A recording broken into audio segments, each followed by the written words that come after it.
Vietnam War Museum is located less than a mile and across the street from what was Fort Wolters, Texas.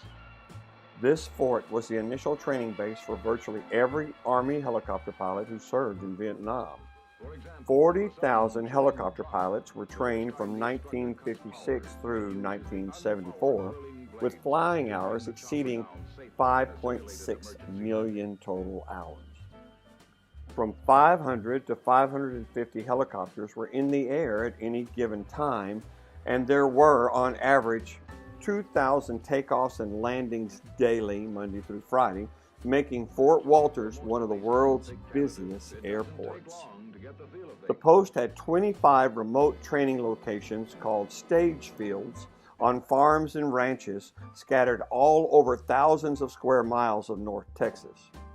Most of the fields were named after actual Vietnam locations in order to prepare the students for serving there.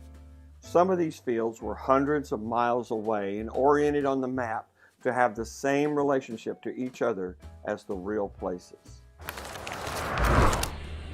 Everybody asks, why on earth is the National Vietnam War Museum is here in Mineral Wells, Texas? Well, no other place probably on the planet would be more appropriate to that, because right across the street you have Fort Wolters. Now, Fort Wolters was, that's W-O-L, Wolters was a historical post in its own right in World War II and even before that.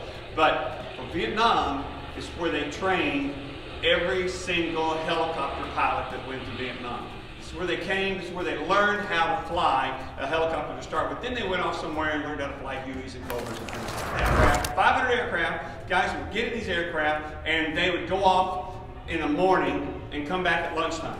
And then other guys would get into that aircraft after lunch, while the first guys went to more classroom stuff, things like that. And then those guys would take off and fly and do exercises. And then they would come back, and after dinner, they would take off again and they would do night operations. Okay? So that meant they had to have an army of people with vehicles to refuel these things, you know, at lunch and dinner time and stuff like that. They had an unbelievable amount of people here. They trained 40,000 U.S. Army helicopter pilots in about 18 to 20 years here at Fort Wolters to go to Vietnam, which became known as the Helicopter War. There's no better place to have the Vietnam War Museum than right here. And they trained in these little things that were nearly impossible to fly. So think about that.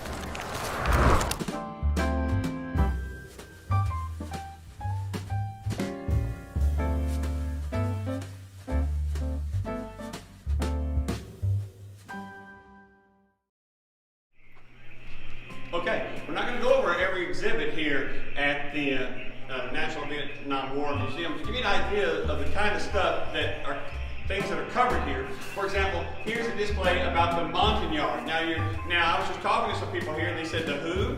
The Montagnard are the indigenous people of Vietnam. They don't share the lineage, the heritage of the Chinese. The Vietnamese people are descended from the Chinese. These people are not. And as you might imagine, they didn't appreciate the Chinese and the Vietnamese taking over their land. So as a consequence, these indigenous people of Vietnam fought with Americans very often, especially the Special Forces. This is some displays of some of their weapons and some of their stuff. This is the kind of thing that you don't hear about that you're going to see here at the National Vietnam War Museum.